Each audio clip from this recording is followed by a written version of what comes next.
आदमी पार्टी पंजाब ने पर्ल्स घोटाले धोखाधड़ी समेत होर चिट फंड घोटालिਆਂ ਦੇ संबंध ਵਿੱਚ ऐलान ਕੀਤਾ कि पीड़िता ਨੂੰ इंसाफ दिवाउਣ ਲਈ ना केवल इन्हां ਦੀ ਮੰਗ ਆਪਣੇ ਚੋਣ ਮਨੋਰਥ ਪੱਤਰ ਵਿੱਚ शामिल करेगी सगों सरकार बनन ਤੇ इंसाफ भी दिवाएगी। बहुत ही सत्कारयोग मेरे मीडिया के साथी, आप सबनों सब तो पहला मैं इत्थे जी आया कहना, और जो तुहाडी ते साडी ड्यूटी पंजाब दे आवाम ने, पंजाब दी जनता ने लाई है कि जिहड़े अपने दुख दर्द ने वो जिहड़ा निज़ाम काबज बैठा है सरकार दे उपर, उहदे तक आपां अपने दुख दर्द पहुँचाइए। और अज मेरा साथ दे रहे ने मेरे नाल पंजाब दी विधान सभा दे अंदर रोपड़ दी जिहड़ी नुमाइंदगी करते हैं सरदार अमरजीत सिंह जी संधोआ साहब, और उन्हां दे नाल सरदार कुलवंत सिंह जी पंडोरी साहब, जिन्हां ने बहुत लंबा समा अजीत दे विच पत्रकारी भी की, और फिर हल्का महल कलां दे लोकां ने ड्यूटी लाई इन्हां दी पंजाब दी विधान सभा के अंदर। सो MLA ने महल कलां तो सरदार कुलवंत सिंह पंडोरी साहब, सरदार मनजीत सिंह जी बिलासपुर साहब, ये भी इन्हां ने भी बहुत देर नामा निगारी की, लगभग 30 साल के करीब अजीत दे विच, और पंजाब की विधान सभा के अंदर मेरे साथी ने MLA ने निहाल सिंह वाला तो सरदार मनजीत सिंह जी बिलासपुर साहब। तो अज असी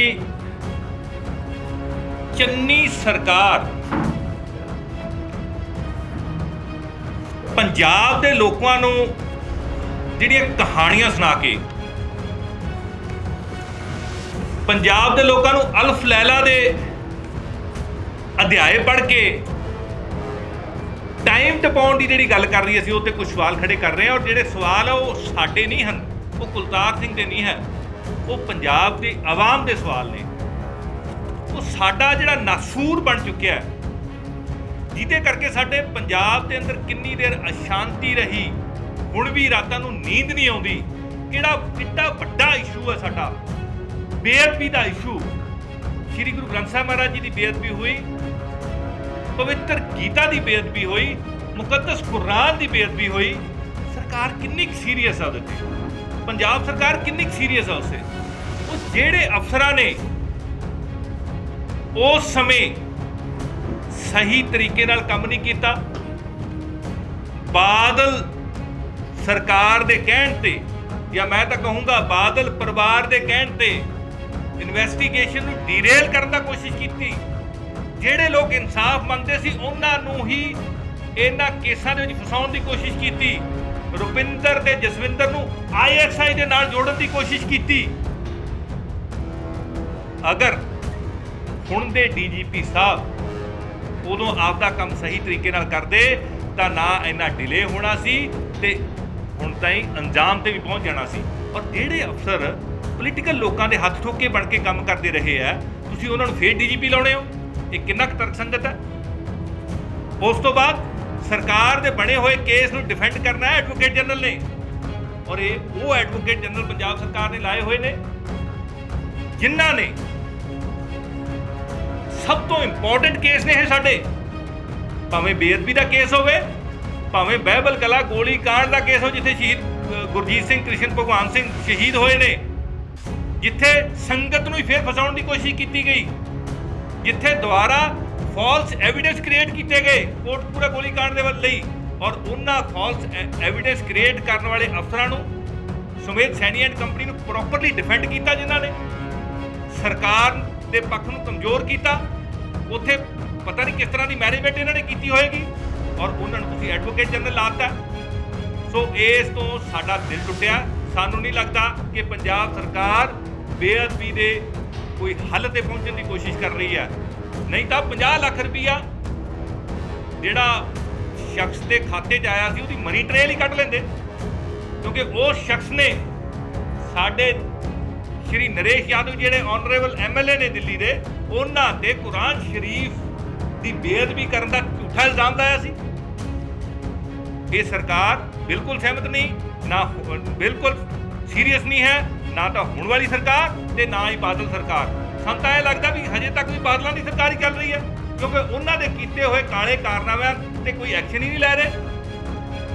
ਨੰਬਰ 2, ਸਾਡਾ ਸਭ ਤੋਂ ਵੱਡਾ ਇਸ਼ੂ ਬੇਰੁਜ਼ਗਾਰੀ ਹੈ ਪੰਜਾਬ ਦਾ।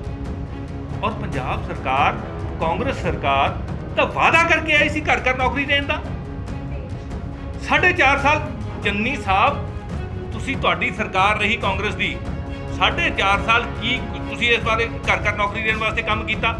ਉਹਦੇ ਵਾਸਤੇ ਕਦੋਂ ਤੁਸੀਂ ਵਾਈਟ ਪੇਪਰ ਜਾਰੀ ਕਰੋਗੇ ਕਿ ਕਿੰਨੇ ਸਾਡੇ ਬੇਰੁਜ਼ਗਾਰ ਹੋਰ ਹੋ ਗਏ ਨੇ, ਕਿੰਨੇ ਰੁਜ਼ਗਾਰ ਬੰਦ ਹੋ ਗਏ ਨੇ? ਤੇ ਫਿਰ ਤੁਸੀਂ ਬੇਰੁਜ਼ਗਾਰੀ ਭੱਤਾ ਦੇਣ ਦੀ ਗੱਲ ਵੀ ਕੀਤੀ ਸੀ। ਕਿੱਥੇ ਆ ਉਹ 2500 ਰੁਪਏ ਬੇਰੁਜ਼ਗਾਰੀ ਭੱਤਾ? ਤੁਸੀਂ ਕਿਉਂ ਨਹੀਂ ਉਹਦੀ ਗੱਲ ਕਰਦੇ?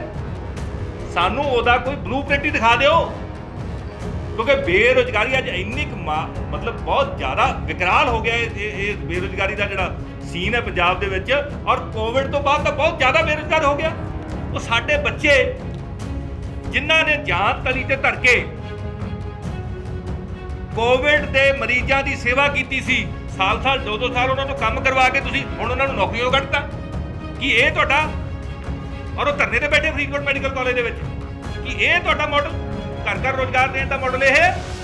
ਸੋ ਮੈਂ ਚੰਨੀ ਸਾਹਿਬ ਨੂੰ ਕਹਿੰਦਾ, ਇਸ ਤੇ ਵਾਈਟ ਪੇਪਰ ਮੈਂ ਮੰਗ ਕਰਦਾ ਚੰਨੀ ਸਾਹਿਬ ਤੋਂ, ਆਨਰੇਬਲ ਸੀਐਮ ਨੇ ਸਾਡੇ, ਉਹ ਇਸ ਤੇ ਵੀ ਵਾਈਟ ਪੇਪਰ ਜਾਰੀ ਕਰਨ। ਮਾਫੀਆ ਰਾਜ ਬਾਰੇ ਪੰਜਾਬ ਸਰਕਾਰ ਕੀ ਕਦਮ ਚੱਕ ਰਹੀ ਹੈ, ਚੰਨੀ ਸਰਕਾਰ ਕੀ ਕਦਮ ਚੱਕ ਰਹੀ ਹੈ? ਸ਼ਰਾਬ ਮਾਫੀਆ ਇੱਕ ਐਸਾ ਮਾਫੀਆ ਜਿਹਨੇ ਕਮਾਈ ਕੀਤੀ ਹੈ ਜਦੋਂ ਲੋਕ ਭੁੱਖੇ ਮਰ ਰਹੇ ਸੀ। ਕਿੱਥੇ ਹੈ ਤੁਹਾਡਾ ਇਲੈਕਸ਼ਨ ਮੈਨੀਫੈਸਟੋ ਦੇ ਵਿੱਚ ਕੀਤਾ ਹੋਇਆ ਵਾਅਦਾ ਕਿ ਅਸੀਂ ਸਰਕਾਰੀ ਕਾਰਪੋਰੇਸ਼ਨ ਬਣਾਵਾਂਗੇ? ਕਿੱਥੇ ਹੈ ਰੇਤ ਮਾਫੀਆ? ਜਿਸ ਦਿਨ ਸਰਕਾਰ ਬਦਲੀ ਹੈ ਪੰਜਾਬ ਦੇ ਵਿੱਚ, ਜਾਂ ਤਾਂ 17 ਵੇਲੇ ਜਦੋਂ ਸਰਕਾਰ ਬਦਲੀ ਸੀ ਉਦੋਂ ਰਾਤ ਨੂੰ ਬੰਦ ਹੋਏ ਸੀ ਟਿੱਪਰ ਚੱਲਣੇ ਬਾਦਲਾਂ ਦੀਆਂ ਬੱਸਾਂ, ਤੇ ਜਾਂ ਜਿਸ ਦਿਨ ਚੰਨੀ ਸਰਕਾਰ ਨੇ ਸਹੁੰ ਲੈਣੀ ਸੀ ਉਸ ਦਿਨ ਬੰਦ ਹੋਏ ਸੀ। ਲੇਕਿਨ ਉਸ ਤੋਂ ਬਾਅਦ ਹੋਰ ਜ਼ੋਰ ਸ਼ੋਰ ਨਾਲ ਚੱਲ ਪਿਆ ਰੇਤ ਮਾਫੀਆ, ਤੁਹਾਡਾ ਹੋਰ ਜ਼ੋਰ ਸ਼ੋਰ ਨਾਲ ਚੱਲ ਰਿਹਾ, ਔਰ ਰੇਤਾ ਪਹਿਲਾਂ ਨਾਲੋਂ ਵੀ ਮਹਿੰਗਾ ਹੋ ਗਿਆ। ਸੋ ਚੰਨੀ ਸਾਹਿਬ, ਕਿੱਥੇ ਗਈ ਤੁਹਾਡੀ ਜਿਹੜੀ ਮਾਈਨਿੰਗ ਕਾਰਪੋਰੇਸ਼ਨ ਬਣਾਉਣ ਦਾ ਵਾਅਦਾ? ਕਿੱਥੇ ਗਿਆ ਤੁਹਾਡਾ ਲੀਕਰ ਕਾਰਪੋਰੇਸ਼ਨ ਬਣਾਉਣ ਦਾ ਵਾਅਦਾ? ਸਿੱਧੂ ਸਾਹਿਬ, ਕਿਹੜੀਆਂ ਗੱਲਾਂ ਕਰਦੇ ਹੋ ਤੁਸੀਂ? ਇਹ ਵਾਅਦੇ ਪੂਰੇ ਹੋਣੇ ਚਾਹੀਦੇ ਨੇ। ਕਿਸਾਨਾਂ ਤੇ ਖੇਤ ਮਜ਼ਦੂਰਾਂ ਦੀ ਜਿਹੜੀ ਸੰਪੂਰਨ ਕਰਜ਼ਾ ਮਾਫੀ ਦੀ ਤੁਸੀਂ ਗੱਲ ਕੀਤੀ ਸੀ, ਔਰ ਉਹਦੇ ਕਰਕੇ ਕਿਸਾਨਾਂ ਦਾ ਜਿਹੜਾ ਟਰੈਕ ਰਿਕਾਰਡ ਖਰਾਬ ਹੋ ਗਿਆ ਲੋਨ ਦਾ। ਜਿੱਥੇ ਉਹਨਾਂ ਨੂੰ 3% ਤੇ ਸਬਸਿਡਾਈਜ਼ ਲੋਨ ਮਿਲਦਾ ਸੀ, ਉਹਦੇ ਲਈ ਵੀ ਐਲੀਜੀਬਿਲਟੀ ਖਤਮ ਹੋ ਗਈ।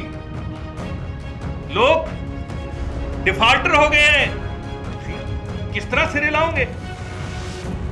ਕਿਹੜੇ ਖੇਤ ਮਜ਼ਦੂਰ ਦੀ ਤੁਸੀਂ ਕਰਜ਼ਾ ਮਾਫੀ ਕੀਤੀ ਹੈ? ਕਿੰਨਿਆਂ ਦੀ ਕੀਤੀ ਹੈ? ਪੰਜਾਬ ਸਰਕਾਰ ਤੋਂ ਅਸੀਂ ਮੰਗ ਕਰਦੇ ਹਾਂ, ਚੰਨੀ ਸਰਕਾਰ ਤੋਂ, ਕਿ ਤੁਸੀਂ ਇਲੈਕਸ਼ਨ ਮੈਨੀਫੈਸਟੋ ਨਾ ਪੜ੍ਹੀ ਜਾਓ। ਹੁਣ ਹਾਲੇ ਵੀ ਤੁਹਾਡੇ ਕੋਲ ਸਮਾਂ ਹੈ। ਅਰਵਿੰਦ ਕੇਜਰੀਵਾਲ ਜੀ ਨੇ 49 ਦਿਨ ਦੀ ਸਰਕਾਰ ਦੇ ਵਿੱਚ ਇਸ ਤਰ੍ਹਾਂ ਦੇ ਕੀਰਤੀਮਾਨ ਸਥਾਪਿਤ ਕਰਤੇ ਸੀ ਕਿ ਦਿੱਲੀ ਦੇ ਲੋਕ, ਉਹਨਾਂ ਦੀ ਜ਼ਿੰਦਗੀ, ਕਰਪਸ਼ਨ ਬਿਲਕੁਲ ਖਤਮ ਹੋ ਗਈ ਸੀ ਦਿੱਲੀ ਦੇ ਵਿੱਚੋਂ। ਸੋ ਤੁਸੀਂ ਵੀ ਮਾਡਲ ਬਣਾ ਸਕਦੇ ਹੋ, ਲੇਕਿਨ ਤੁਹਾਡੀ ਨਾ ਤਾਂ ਤੁਹਾਡੀ ਨੀਅਤ ਹੈ, ਨਾ ਹੀ ਤੁਹਾਡੇ ਕੋਲੇ ਨੀਤੀ ਹੈ। ਅਗਰ ਹੈ ਤਾਂ ਕਿਰਪਾ ਕਰਕੇ ਤੁਸੀਂ ਪੰਜਾਬ ਦੇ ਲੋਕਾਂ ਨੂੰ ਦੱਸੋ, ਅਸੀਂ ਸਭ ਤੋਂ ਵੱਧ ਸਵਾਗਤ ਕਰਾਂਗੇ ਤੁਹਾਡਾ। ਔਰ ਮੈਂ ਬੇਨਤੀ ਕਰਦਾ, ਜੇ ਤੁਸੀਂ ਨਹੀਂ ਕਰਨਾ ਨਾ ਕਰਜ਼ਾ ਮਾਫੀ, ਸੰਪੂਰਨ ਕਰਜ਼ਾ ਮਾਫੀ, ਸਾਡੇ ਪੰਜਾਬ ਦੇ ਕਿਸਾਨਾਂ ਦੀ ਜਿਹੜੇ ਆਤਮ ਹੱਤਿਆ ਕਰ ਰਹੇ ਆ, ਮੰਡੀਆਂ 'ਚ ਰੁਲ ਰਹੇ ਆ, ਅੱਜ ਵੀ ਫਸਲ ਨਹੀਂ ਵਿਕ ਰਹੀ, ਝੋਨੇ ਦੀ ਫਸਲ ਰੁਲ ਰਹੀ ਹੈ, ਅਗਲੀ ਫਸਲ ਵਾਸਤੇ DAP ਨਹੀਂ ਮਿਲ ਰਹੀ। ਜੇ ਤੁਸੀਂ ਉਹਨਾਂ ਦੀ ਕਰਜ਼ਾ ਮਾਫੀ ਨਹੀਂ ਨਾ ਕਰਨੀ, ਜੇ ਤੁਸੀਂ ਖੇਤ ਮਜ਼ਦੂਰਾਂ ਦੀ ਕਰਜ਼ਾ ਮਾਫੀ ਨਹੀਂ ਕਰਨੀ, ਤਾਂ ਕਮ ਸੇ ਕਮ ਮਾਫੀ ਤਾਂ ਮੰਗ ਲਓ, ਖੁਦ ਤਾਂ ਮਾਫੀ ਮੰਗ ਲਓ ਕਿ ਅਸੀਂ ਤੁਹਾਨੂੰ ਗੁੰਮਰਾਹ ਕੀਤਾ ਸੀ। ਅਸੀਂ ਵੀ ਅਮਿਤ ਸ਼ਾਹ ਵਾਂਗੂ, ਮੋਦੀ ਸਾਹਿਬ ਵਾਂਗੂ ਜੁਮਲੇ ਦਿੱਤੇ ਸੀ, ਔਰ 4.5 ਸਾਲ ਦੇ ਵਿੱਚ ਤੁਸੀਂ ਕਿੰਨਾ ਕੁ ਕਰਜ਼ਾ ਮਾਫ ਕੀਤਾ, ਇਹਦੇ ਲਈ ਵੀ ਪੰਜਾਬ ਦੇ ਲੋਕਾਂ ਨੂੰ ਬਿਲਕੁਲ ਦੱਸੋ। ਔਰ ਕਿਹੜੇ ਘਰ ਜਿੱਥੇ 70 ਵਛੇ ਨੇ, ਉਹਨਾਂ ਨੂੰ ਤੁਸੀਂ ਕਿਹੜਾ ਦਾ ਫਾਇਦਾ ਕੀਤਾ। ਅੱਗੇ ਤੋਂ ਖੁਦਕੁਸ਼ੀਆਂ ਨਾ ਹੋਣ, ਇਹਦੇ ਲਈ ਤੁਸੀਂ ਕੀ ਕਦਮ ਚੁੱਕੇ ਚੰਨੀ ਸਾਹਿਬ, ਇਹ ਵੀ ਕਾਈਂਡਲੀ ਸਾਨੂੰ ਤੁਸੀਂ ਦੱਸੋ।